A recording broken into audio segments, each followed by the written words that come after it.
Hi friends, welcome to our channel triple sisters. They are innocent. ఈరోజు మేము hotel style రవ్వట్ అయితే try చేసామండి. మళ్ళా నాట్ బ్యాడ్, సక్సెస్ అయితే అయ్యింది. చూడండి ఎలా వేయాలో. దీనికి ఏం లేదు, బియ్యం పిండి, మైదా పిండి, బొంబాయి రవ్వ. మెయిన్ కన్సిస్టెన్సీ బొంబాయి రవ్వ అనమాట. ఇందులో మనం కావాల్సినవన్నీ మిక్స్ చేసుకొని, అవి ఎంత అంటారా, బియ్యం పిండి ఏమో 1 గ్లాస్ వేసుకుంటే బొంబాయి రవ్వ 2.5 గ్లాస్ వేసుకోవాలి. మైదా పిండి 2 స్పూన్లు వేసుకోవాలి.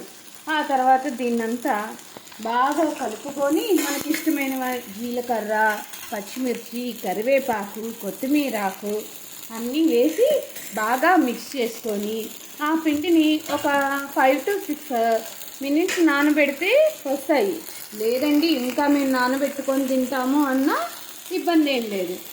ఆ తర్వాత ఇదిగో ఇలా దోశ వేసేసి దాన్ని ఎర్రగా కాలే వరకు ఉంచాలన్నమాట.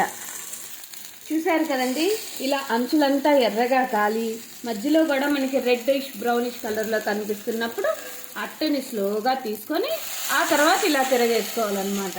చూసారుగా, ఇలా వస్తుంది.